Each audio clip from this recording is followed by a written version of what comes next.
Good morning to our friends in the US and good afternoon to our friends in the UK. I'm John Podesta, the founder of the Center for American Progress, and welcome to today's event. Before we get started, I need to do two quick pieces of housekeeping. Live captioning is available on Zoom. You can access that by clicking on the closed caption button at the bottom of your screen. Later in the program, we'll also try to get some questions from the audience. If you're on Zoom, please submit those questions using the Q&A function. And on YouTube, you can do that by using the chat function. So now I am thrilled to host a conversation between two of the world's all-stars amongst great political leaders when it comes to climate change, to environmental justice, and to racial justice. US Senator Ed Markey and British Member of Parliament David Lammy. I'll introduce them both in a moment, but let me first briefly set the stage for today's conversation. Right now, as people in the US are well aware, we're experiencing more hurricanes, more winter storms, more extreme droughts. Last year, more than 10 million acres of land burned in the American West, over twice the amount that burned in 2019. This year, we've seen extreme weather in Texas and in other parts of the country with unprecedented storms, power outages, and sub-zero temperatures. In the UK, Storm Dennis and Storm Ciara ripped through the country last year, causing hundreds of millions of pounds in damage. Heat waves last summer were responsible for an estimated 2,556 deaths, according to the UK government. That's the highest on record. Of course, the effects of climate change are not limited to our two countries. We're seeing more extreme weather conditions, more natural disasters, more deaths related to climate change all over the world. But there's a common theme throughout. The most vulnerable people are the hardest hit. And in the UK and the US, too often that disproportionately means people of color, many of whom have been targeted through decades and centuries of racist policy. That's why the issue of climate justice so directly intersects with economic justice and social justice. In the US, Black Americans are 75% more likely than others to live near facilities that produce hazardous waste. In the British capital, Black people breathe in more toxic air than any other group in the general population. The fact is, climate justice is linked to racial justice, and racial justice is linked to climate justice. We cannot address one without the other, and if governments are really serious about building a more just, equitable, and sustainable future, then they must take action with that in mind. And I believe that's why President Biden has committed his government to his Justice 40 initiative, which he laid out last summer during the course of the campaign. This initiative directs 40% of all federal investment in climate action, job creation, and pollution reduction to disadvantaged communities. And just last week, in his American Jobs Plan, the president made it clear that his vision for revitalized infrastructure means tackling the climate crisis in an equitable manner and helping communities and people that have been historically been underserved and left behind. As countries around the world gear up for the Leader Summit that will take place on April 22nd, Earth Day, it's critical that the intersection between climate justice and racial justice be front and center in this conversation. And it must remain there. And that's where leaders like Senator Markey and MP Lammy play such a crucial role. Senator Markey is a Democratic senator from Massachusetts, a prominent leader of the environment during his more than 4 decades of service in the House and Senate. In 2019, he was the lead sponsor of the Green New Deal. And just last week, he unveiled the landmark Thrive Act, a prominent piece of legislation that focuses on an economy-wide transformation to respond to the climate crisis. It recommends investing $1 trillion per year for the next 10 years in green infrastructure and climate justice. David Lammy is the Labour MP from Tottenham in North London. He is the Shadow Secretary of State for Justice and a prominent figure in the fight for climate justice and racial justice. In a powerful TED Talk last year, one which I encourage all of you to take a look at after this event, he called for more inclusion on climate leadership. He has also made clear that we cannot solve climate change without a greater national and global focus on racial, social, and intergenerational justice. So, Senator Markey, MP Lamy, thank you both for taking the time to be here. Let's jump right in. I want to start with a bit of the personal. Why have you made climate justice, environmental justice really central to your careers? What took you to that? I mean, there are other things you that you have worked on, have been working on over the years, but really now you've really kind of focused and made this central to your political careers. Maybe I'll start with you, David. Well, thank you so much, John. It's wonderful to join you and to be with Senator Mai. This is wonderful. I guess that for me, it's connecting my work here in the UK, representing Tottenham, which is definitely representing an inner city seat in North London. That is one of the traditional homes of Britain's Black community, people that arrived in Britain after the Second World War to help rebuild this country, largely from the Caribbean. That then connects me to the global South and to Guyana, the country of my parents' birth, recognizing, of course, that the people of Guyana were people who combined native Amerindian Guyanese, African Guyanese, who were the descendant of enslaved people, and Indo-Guyanese, who arrived from India after the end of slavery. And I guess it's a huge privilege to be a member of parliament. I get to go all over the world. And I was just connecting the dots between fights on behalf of Black people, particularly this year with Black Lives Matter, the real challenges that exist in the global South, and what I see in constituencies like mine replicated in downtown cities in the United States. And so I would make 3 points, really. The first is that for a long time, the dominant narrative has been that environmentalism is a kind of middle-class luxury that ordinary people, working people, do not have enough time for.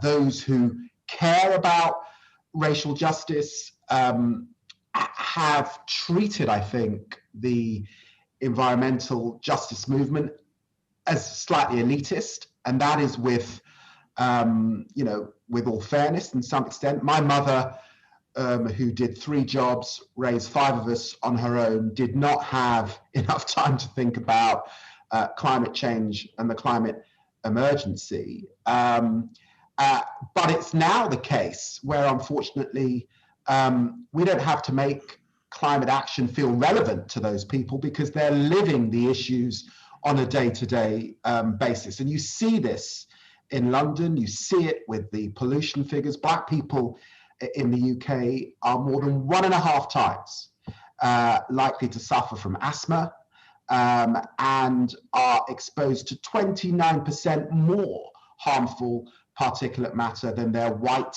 counterparts. I think the second point that I'd want to make very strongly politically, and this does chime with Black and brown communities all across the world, it's to say that the stark reality is that climate change is colonialism's natural conclusion. That colonialism was a story of extraction, the story of tobacco, of sugar, of spices, and of enslaved people. And that legacy of exploitation and segregation looms large.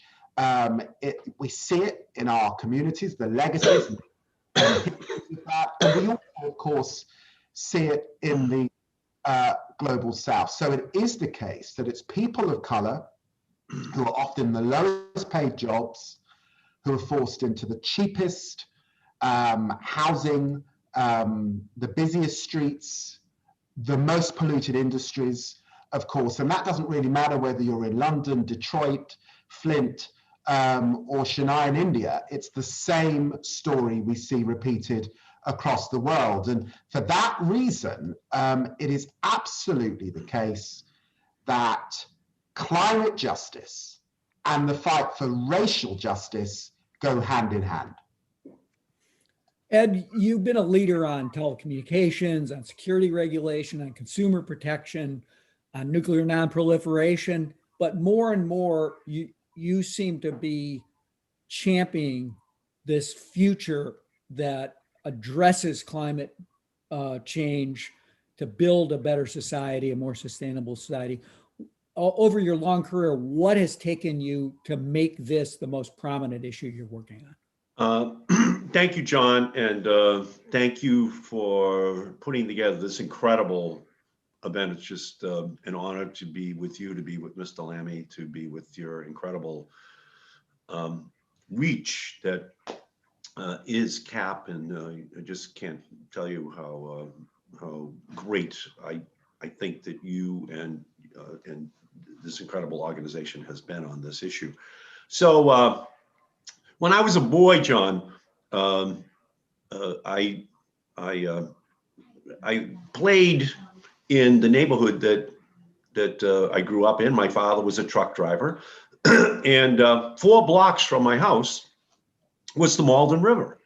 And the Malden River had coal companies, it had chemical companies.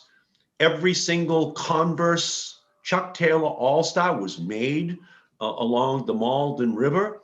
And company after company after company used the Malden River as their own sewer.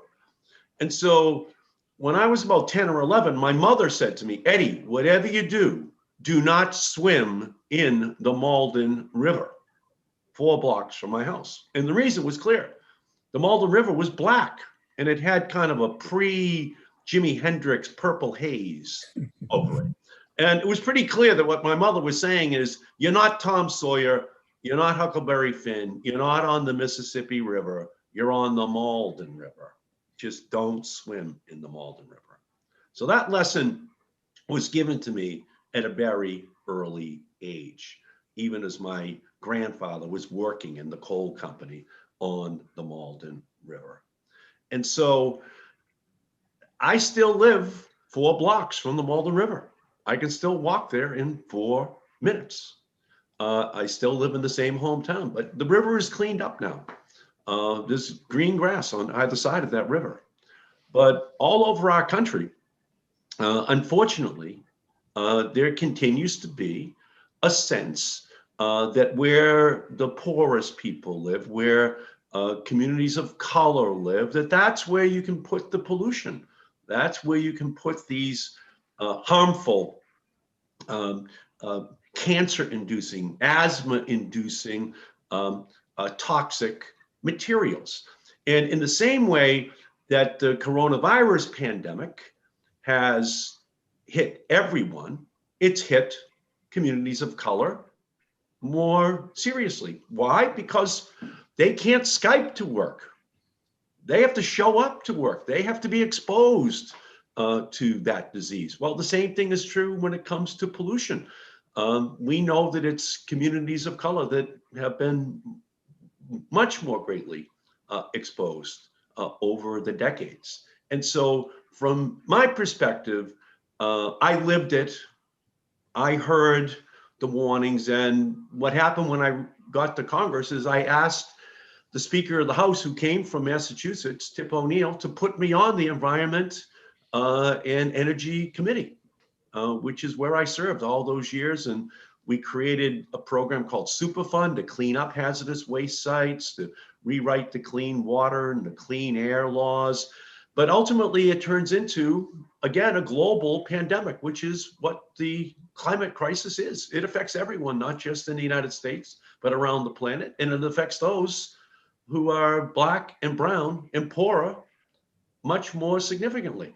So it's been a natural journey from that warning that my mother gave me when I was a boy until today. And I realize now, as a United States Senator, that I have a great responsibility to make sure that in this time, this generation solves this problem and creates real climate justice real environmental justice for everyone. That's great. I tell a similar story about growing up near the Chicago River, and, with a similar ending, actually. You know, a couple of decades ago, there was a lot of tension between the environmental justice movement and the big green environmental players. That seems to have been replaced by some more solidarity with the idea that this vision of building a more racially just economy has to go along with cleaning up the environment. What do you think is, Ed, what do you think is kind of, how do we arrive at this moment? I think a lot of it has come from the grassroots. All issues go through three phases: political education, political activation, political implementation. So there are so many activist groups at the local level who have been fighting against the racially based environment caused diseases, especially that we're seeing in our society. And it's now becoming very clear that the effects of climate change and pollution, compounded by racist housing and healthcare systems, have played a huge role in creating the society that we have today. And Black and Brown and Indigenous communities have been working for decades to keep justice at the center of any discussion on climate change. And now it's all come to a head, and we all have to come together to work on their behalf, because they're the ones in the trenches, sleeves rolled up, making their voices heard. And from my perspective, those communities' voices are finally being listened to. It's why I introduced the Green New Deal with Alexandria Ocasio-Cortez. That was ensuring that there was an intergenerational approach that was taking to the Green New Deal. It's why I introduced the Thrive agenda with Deb Haaland, who is now the new Secretary of Interior for the United States. It's just to make sure that we told this story of living through acute and intersecting crises of climate change and racial injustice and economic inequality and a public health pandemic.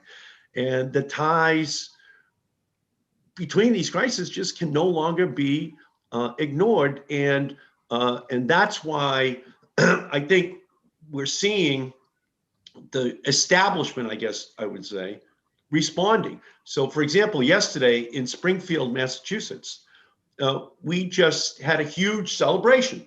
And the celebration was this, that a company had been trying for the past decade to build a wood-burning biomass plant in Springfield, Massachusetts. And community activists have been fighting it for years. But it had just continued to progress and to progress and progress. Well, we've now reached a point, however, where community leaders are partnering with the activists. And by the way, Springfield, Massachusetts has been declared the asthma capital of the United States, the single worst hit community. And they were still trying to build a wood-burning biomass plant in the middle of this community. Well, last week, the state of Massachusetts reversed its decision, and they're going to stop it from being built there. And so the celebration we had yesterday had the elected officials and the Sunrise Movement and long-term activists out of communities of color all standing together with this tremendous victory. So it's taken a long time, but it's finally come together, and it has a political clout, political muscle that we're seeing reflected in all of the proposals that are coming out of the Biden administration.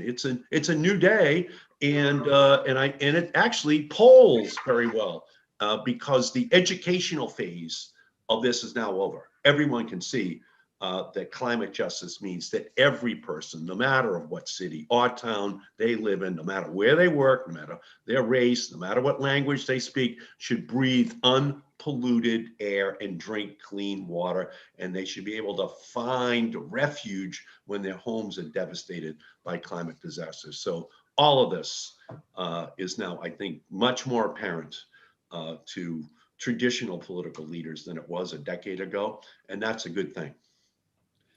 David, in the UK, in Europe in general, particularly during the previous 4 years of the Trump administration, the EU, the UK have been seen as perhaps more ambitious, leading on climate change, but has that same parallel recognition that Ed described in the US happened in the UK? What's the state of play there with respect to putting a linkage between racial justice and climate justice together with climate solutions?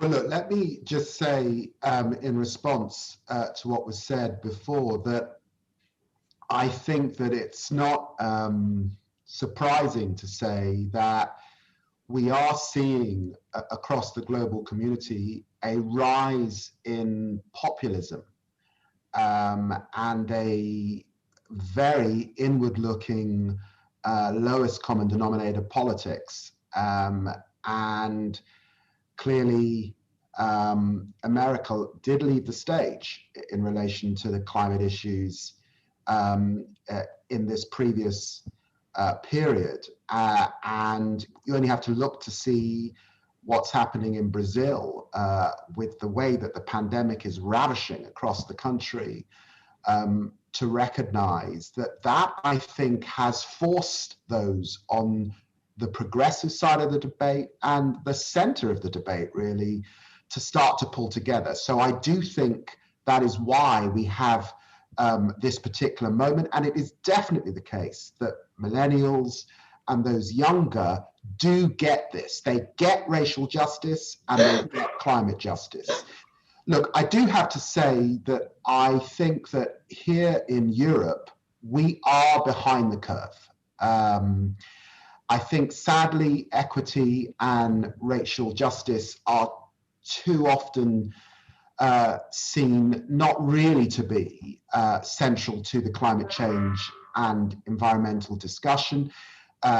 Christian Aid, the not-for-profit charity working on development, did a survey on this, and just 26% of Brits believe that Black, Asian, Arab populations, indigenous populations are the hardest hit by the negative effects of climate change globally. So I think we are behind America in a more frank conversation, frankly, about race and the disproportionate effects it has on pollution, unclean environments as well. And Black and working people are still too often denied the space, the security, the stamina, and the stage to fight environmental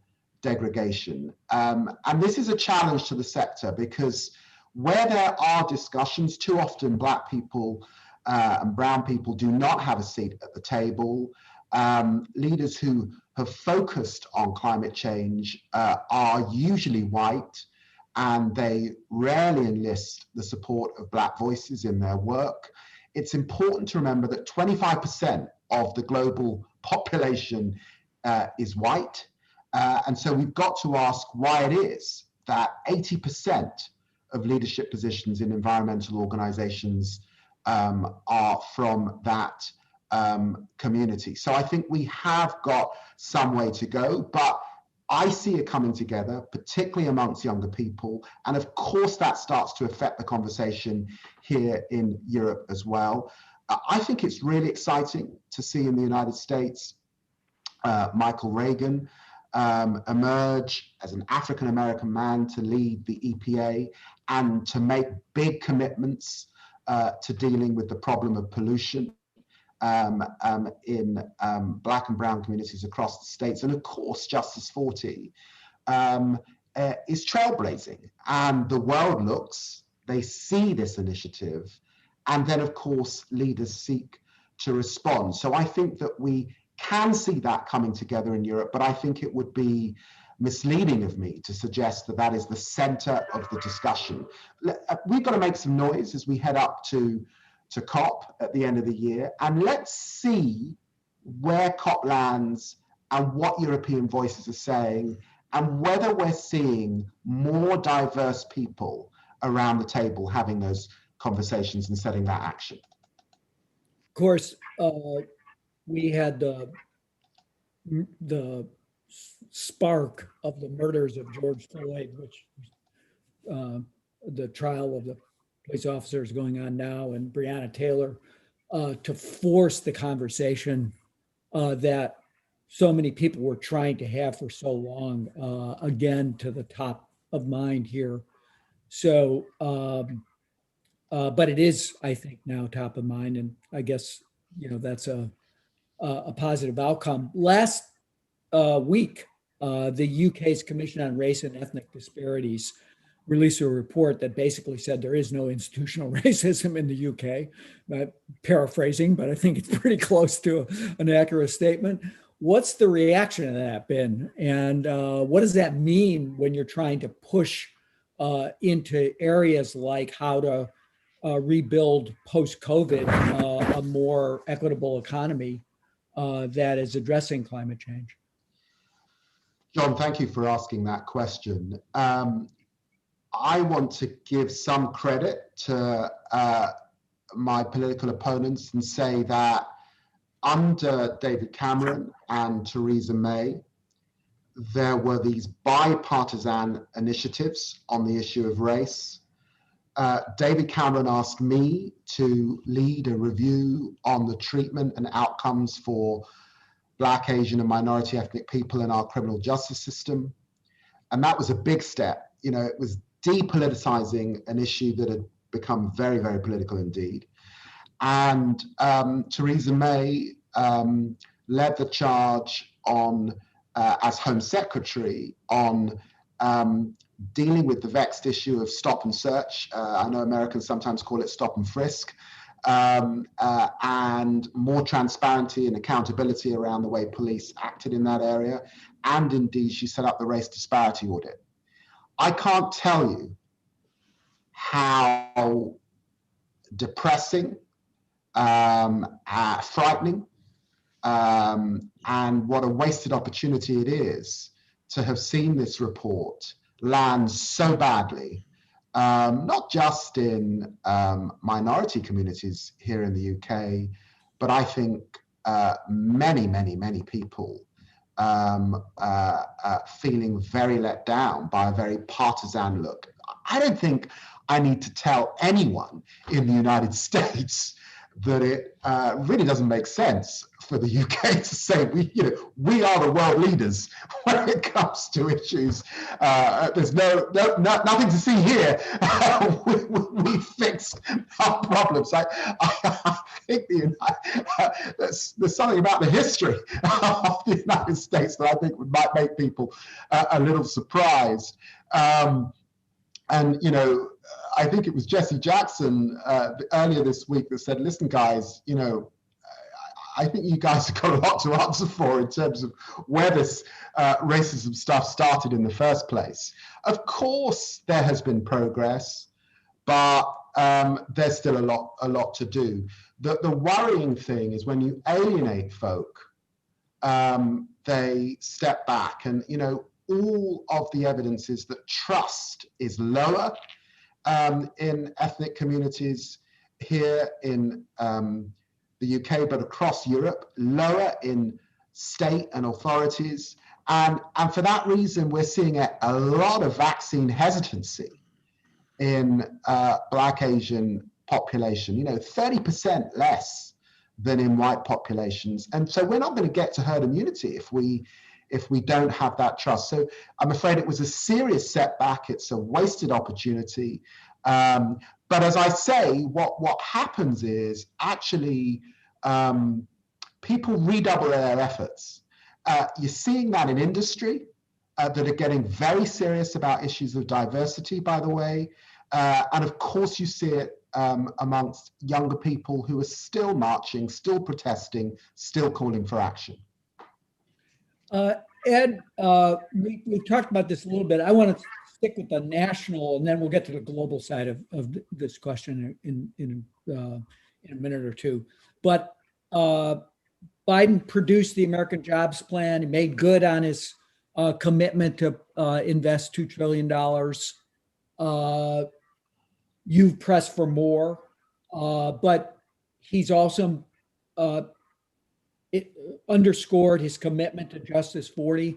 How would you assess the proposals that the president has put forward for Congress to consider? And since so much of it is being done, I would say through through tax incentives and tax code, how can we ensure that the money that is being proposed actually gets to the communities that need the investment? No, exactly.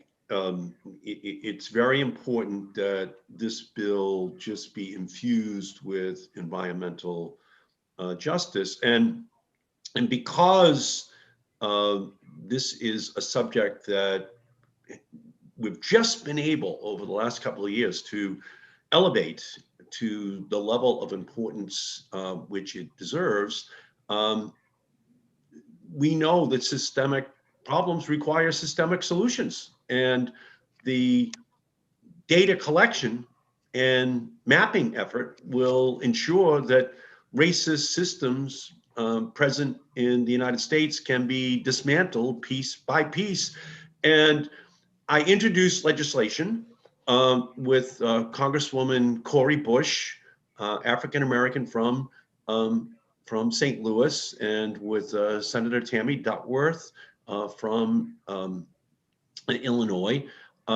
We've drafted legislation with collaboration of grassroots environmental justice leaders, and it aims to ensure that there is an authorization of funding for a system to comprehensively identify all of the demographic factors and environmental burdens and socioeconomic conditions and public health concerns that are related to environmental justice, and to collect high quality data through community engagement and a government-wide interagency process.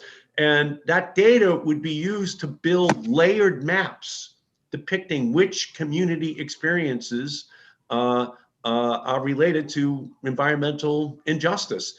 And it would also be critical in the effort to direct at least 50% of federal investment in a clean and climate safe future into communities that have been harmed by racist and unjust environmental practices. So the key has to be that you can't see something if you don't map it, if you don't see it. And so that has to be our goal. And then we can continue the ongoing pressure to make sure that the resources go there. So for example, here in Massachusetts, Chelsea, Massachusetts is the poorest community in New England. It's about 4 miles from here where I live. And it also has the highest level of environmental injustice and the highest level of coronavirus impact. And it's right next to Logan Airport. All of the oil for Logan and Massachusetts is stored over there. Diesel trucks are just emitting their fumes all day long by the dozens of trucks. And of course, they have extremely high levels of asthma, which then made them much more vulnerable to the coronavirus. So they had the highest levels of coronavirus as well. And it's principally a Black and brown and immigrant community. And so we have to make sure that Chelsea gets the resources it's going to need in order to end this era, and also to put them and their citizens at the front of the line to get the new jobs in the new clean energy economy. So we're going to have to be very intentional in what we do. in finding those Chelseas all across America, and then making sure the resources go to them, because those are the communities that have been most adversely impacted historically. President's kind of leaned into the fact that he would like this to be bipartisan. Do you see any kind of Republican colleagues who would resonate to what you just said and want to put these resources into the communities that need them so desperately? I appreciate the goal of bipartisanship, but it can't substitute for justice. If the goal of Republicans is to say we can only do 1/3 of what you would like to see done in your grand plan, well, we're at a historic inflection point. And while I would hope that some, even a handful, even one or two, would cross the aisle to come over to help us in the United States Senate, my eyebrow is arched so high it's hitting the ceiling as I question whether or not that likelihood is high. So while I would hope that they would come across, I hope that we could partner with them. If they don't, then we just have to find a way of doing it with all Democratic votes in the United States Senate, to work with each of our more moderate Democrats in the Senate to make sure that their concerns are satisfied, but if necessary, to wind up with Kamala Harris casting the deciding vote, the 51st vote, in order to pass this comprehensive package. We just had to do it with the pandemic response package. I'm very, very concerned that we will have to do it again, but if we must, history calls upon us to do that, because again, these intersecting crises must be dealt with by this generation right now.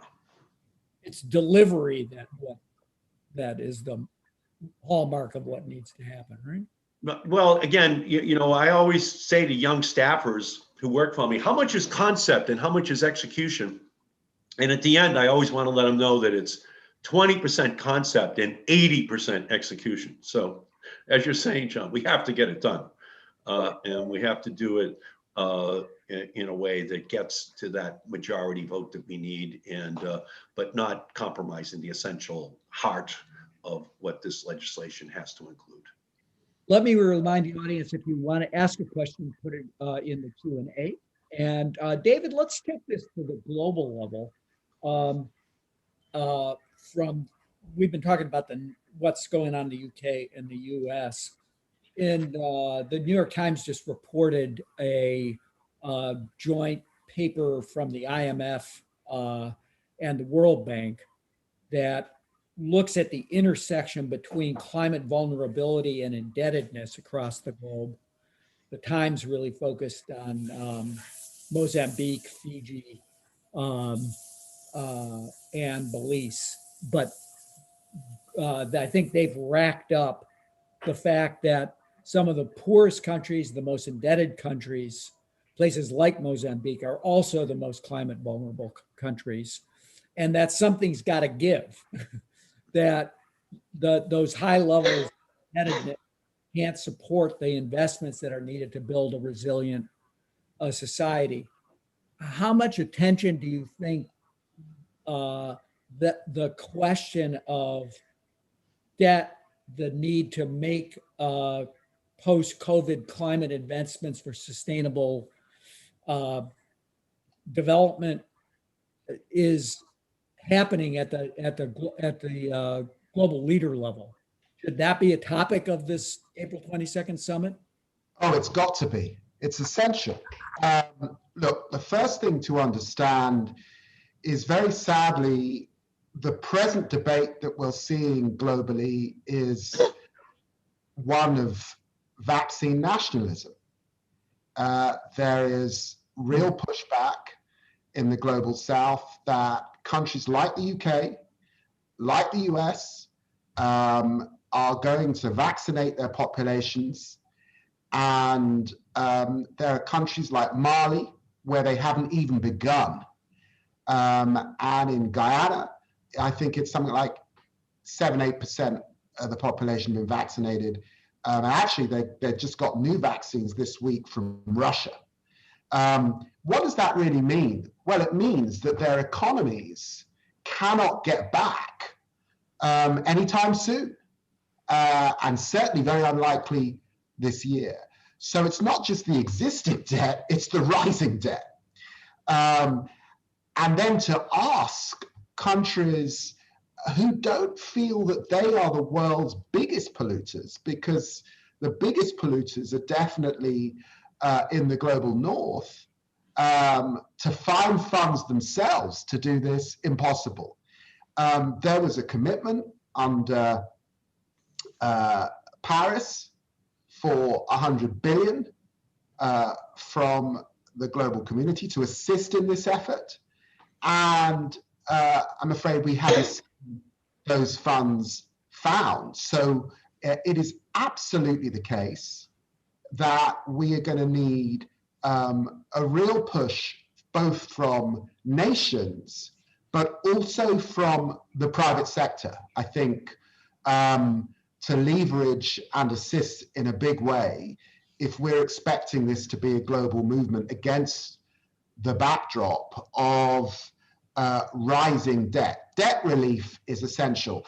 I've got to say, it's also why it's a mistake and alarming that the UK, which had been a leader on 0.7% of our GDP going to development, that we have stepped back from that position in the recession that we found ourselves in. Very hard to chide others to step up if you've stepped back.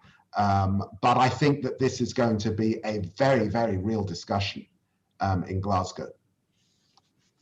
Ed, do you want to get in on that?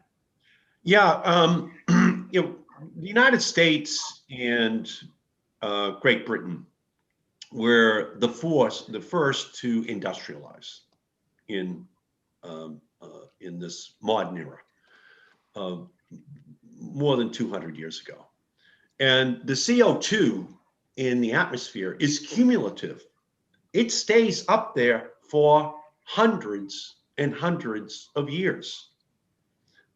Much of the CO2 in the atmosphere is red, white, and blue, and it's from Great Britain. So we have a moral responsibility to be the leaders and to institute the carbon reduction programs in our own countries, because you can't preach temperance from a bar stool. You can't tell the rest of the world that you shouldn't be sending up CO2 when you've been historically responsible for a high percentage of that which is up there cumulatively, and you continue on with business as usual. And so from my perspective, that's why we have to be the leader. That's why Glasgow has to be a success.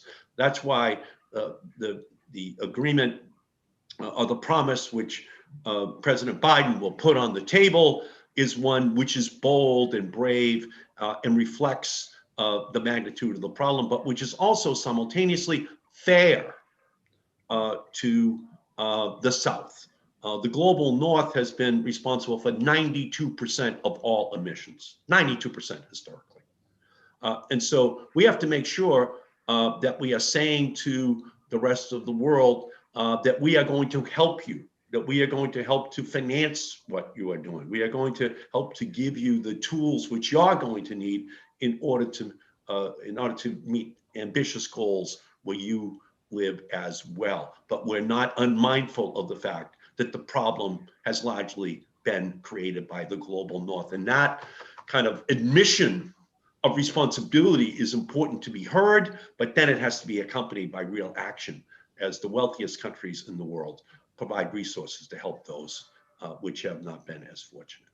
Do you think the public is beginning to grasp the security dimensions of the climate problem? We're seeing this on our southern border right now as a result of the hurricanes in Central America, the collapse of water system, food systems, human migration, failed states. is this in the consciousness of your colleagues, Ed? I don't know. I hope so. When Speaker Pelosi created the climate committee in 2007 and asked me to be the chair of that first climate committee in congressional history, at my first hearing, I had my first witness be General Gordon Sullivan, who had been the Army Chief of Staff, on the Joint Chiefs, and and what he did was he testified that he had been the decision maker in Somalia with that incident that's known as Black Hawk Down, when he had to send in American personnel, and it did not turn out well. And what he did in his testimony was he said he could look back and he could see that in Somalia, there had been a massive drought that had led to now portions of the country fighting over more and more limited resources. And that he could see that much of it was related to climate change in Somalia. And that he wanted to testify on behalf of 12 other 3- and 4-star generals and admirals to say there is a national security threat to our country if we do not respond, and respond at a massive level, because otherwise the United States is going to be drawn into situations all across the planet that are climate related. And as you know, the UN says that we could have tens of millions of climate refugees by the year 2050. And again, the United States would have to respond to the consequences of that as countries got destabilized by the impacts of climate change. So my hope is that Republicans would see this and respond to it. And on the other side, as a party, they've always put responding to the fossil fuel industry as a higher priority. But the national security issue is also something that's quite central to the identity of the Republican Party. And my hope is that we're reaching a point where they can see this threat. It's emerging all across the planet, and know that if we don't act now, that subsequent generations are going to pay a huge price. In the past year, it might have been 90 or $100 billion worth of cost in climate damage in our own country. But if we don't respond now, the cost is going to be in the tens of trillions in the decades to come. And the United States will have to, unfortunately, dedicate resources to responding at that time. So we should always try to start out where we're going to be forced to wind up anyway, especially when it's dealing with national security issues. My hope is that General Sullivan's admonition is now heard 15 years later by this generation of Republicans. David, part of the conversation in the UK? Well, let's just say that clearly the Horn of Africa, people are coming into Europe. There's this debate about Fortress Europe. Greece has got a lot of the refugees and is supported by the EU to hold them. A lot of that debate is not entirely fair. We have a very real-time debate about people making their way across the English Channel in dinghies, boats, and dying and drowning and drowning on our beaches. I'm afraid I don't think the rhetoric always connects to issues of security and why people are fleeing, and why there are wars over scarce resources, particularly in the Horn of Africa. But clearly, the ability to stem the flow is not really working. And so logic gets you to a certain place, I think, over the coming months and years. I have been trying in my questions to lace in the questions from the audience, but here's one from a reporter. I'll read this one verbatim. In both countries, you're seeing the right-wing establishment strongly working against climate action and social justice writ large. It's made simply talking about the structural issues and inequities in and of itself a partisan polarizing act. So talking about structural issues and inequities is itself a partisan and polarizing act. How do you push beyond that to advance the cause of environmental justice when it essentially polarizes the country? Look, I don't think to call out a truth is by necessity polarizing. Let me give an example of this. It has been the case for decades that those people interested in the social issues around development across the developing world have been raising issues around floods, famine, plague, agricultural concerns in the global south. It is just that it has largely been amongst those concerned with development and the many, many not-for-profits that work in that area, that we are now broadening that discussion. And those preoccupied with the climate emergency are joining their partners, if you like, in relation to the global south. So I would hope that that is something that gets us beyond narrow confines. It is the case that progressive forces across the world are challenged by the so-called culture wars, and that there has been a tendency on the right of the spectrum to pit white working class communities against brown and black working class communities. But let's be clear, we are in a world where there are two powerful engines of the world. It is still the case that often working people who are ethnically white are an important and powerful engine across countries like the United States, Europe, settler countries like Australia, Canada, New Zealand.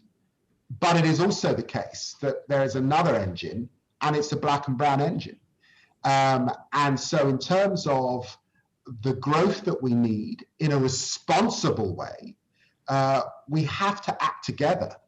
And it would be a huge, huge travesty if politicians like the senator and I sort of vacated the stage and we're not making these arguments, because in the end, it's not pitting one against the other. It's standing together and facing modernity in real time. And the green jobs agenda, the equity within that for white and black, by the way, is a good way of doing that. It can unite. It need not divide. But you cannot cling on to fossil fuels, which are inevitably yesterday's story. So this is a story of modernity. And in the end, the hope of modernity and human progress always wins out. Always wins out. If I could just say, John, that we're living now with the legacy of Donald Trump in the Republican Party. And obviously, his philosophy was that he was going to make America great again by making America hate again. And by that, it's pretty clear that he was talking about black and brown and immigrant communities. And he was also talking about an America First agenda, which meant that we would go it alone and just deal with the rest of the world when we had to. Well, climate issues clearly require us to think globally and to partner with other countries. The Republican Party, unfortunately, has been infused with a much more of an isolationist philosophy on those issues. And domestically, the demonization of black and brown and immigrant communities is now built into the fabric of too much of the Republican Party. And so my hope is that as the Trump era recedes, that there would be more space that would open up. But unfortunately, recent history makes it pretty clear that that's not likely to happen soon. And so the the issue that we're going to have as a country is, do we move forward? If we have the votes to do so, even if large parts of the Republican Party are going to continue to advance the agenda of the fossil fuel industry. We have still a very popular political figure in the Republican Party, Donald Trump, who was the denier in chief, and he sat in the Oval Office, and now he's down at Laramego, which is going to turn into Laramagoo in about 10 more years because of climate change along the Atlantic coast in Florida, and he's just indifferent. And unfortunately, because of the influence of the fossil fuel industry, so too is too much of the Republican Party. So notwithstanding that, we still have to move forward.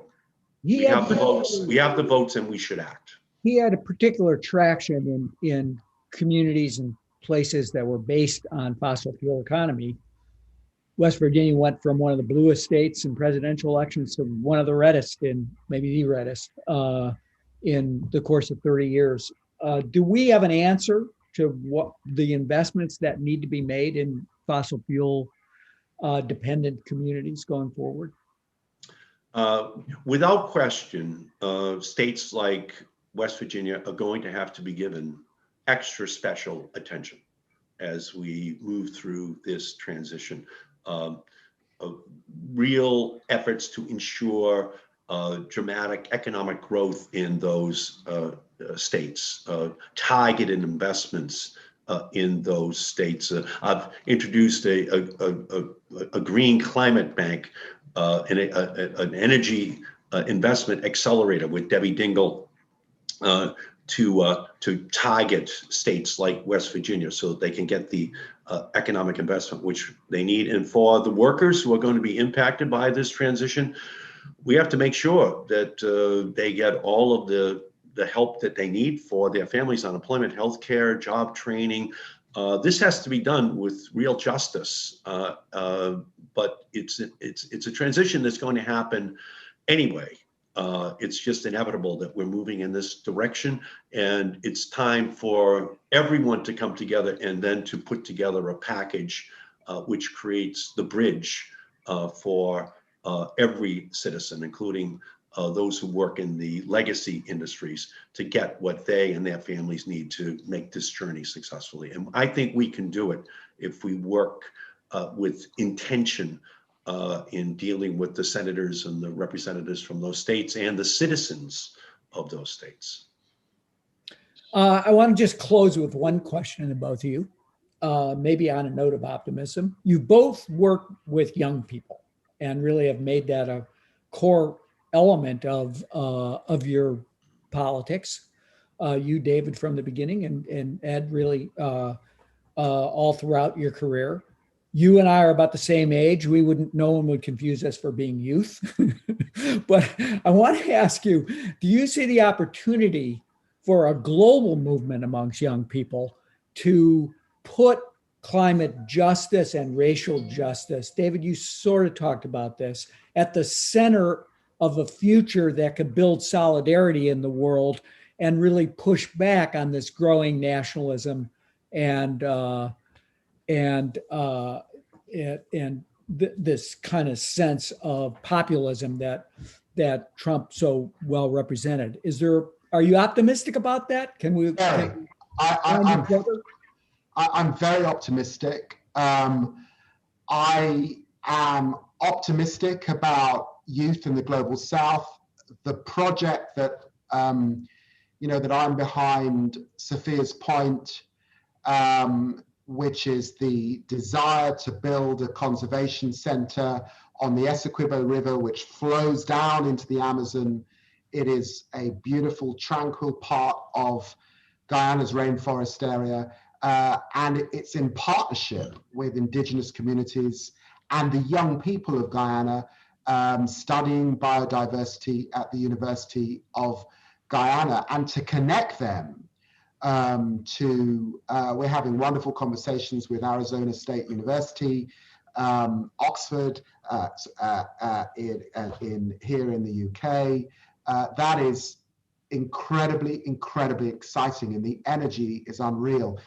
I had this year the most exciting conversation with Mark Ruffalo and Gloria Walton at the Solutions Project, and their energy about youth in the United States, mainly Black and brown and indigenous youth, was infectious. And, I hope, we can partner in some way in the years ahead. So it's what I said before. At the moment, there are still some baby boomers who don't get this stuff, as the senator has indicated, but younger generations get racial justice and climate justice. And therefore, we are definitely heading in the right direction. And the changes that we made in the UK are as a result of the protests that were begun by Greta Thunberg, that ravished across the world in the previous year to Black Lives Matter. That was what made Britain respond with those powerful commitments around 2050. So all to play for. Ed, optimistic? Yeah, I'm very optimistic. 2 years ago, in the first week of February of 2019, Alexandria Ocasio-Cortez and I introduced the Green New Deal. And we did it in partnership with the Sunrise Movement, tens of thousands of young people across our country, a movement that very few people had ever heard of, especially in Washington, D.C., the Sunrise Movement. And the Green New Deal, yeah, it talked about the science, and it's a great threat. The planet's running a fever. There are no emergency rooms for planets. That the technologies are there that we can solve it with. It's not a technological problem, it's a political problem. We just got to get the politics out of the way. But then we also talked about frontline communities, minority communities, indigenous communities, a need to focus upon economic justice and healthcare justice. And a lot of people in the establishment, Republican and Democrat, said, why are you putting all that in there as well? And when it all came together, the Sunrise Movement and young people all across our country, they came to rally behind this integrated view of what has to happen in our country. And all across the world, young people are rising up. We can see it happening. They are leading us in the United States. We should listen to them. And all across the planet, this is an inspiring movement where the younger generation is rising up and demanding that the older generations finally deal with this greatest of all moral, political, healthcare, and climate challenges be dealt with right now. And so it's the young people who have inspired me, the young people who are leading me and leading all of us towards this larger vision of what has to happen. And I'm not only optimistic about the United States, I'm optimistic about young people around the world seizing this political moment to ensure that we meet the magnitude of this challenge. And it is, to me, the best thing that's happened in our politics in the past generation, to see these young people rise up and demand justice for everyone in our society. And John, I can't thank you enough for inviting me on to be with David, to be with all of you. Just an amazing honor to be joining with you today. Well, thanks for a terrific presentation. Go ahead, David. I just want to echo that. I'm so grateful for CAP for organizing this wonderful event, and to the senator who's been on this journey for decades and decades. So this is a veteran of the fight, and I'm very, very privileged to be sharing a stage with Senator Markey for all that he has done, and you, John, at this very, very optimistic time in the United States. Thank you, David. And thank you for a great conversation. Thank you both for your tremendous leadership, and thank you for your inspiration. And a recording of the event and a transcript will be available at americanprogress.org/events. So you can get more. And as I said, go check out David's TED Talk. It's really amazing. And with that, we'll close until we come back to this topic at future events. But thank you both for taking the time and joining us. And again, thank you for your leadership. Thank you. Thank you so much. Thank you.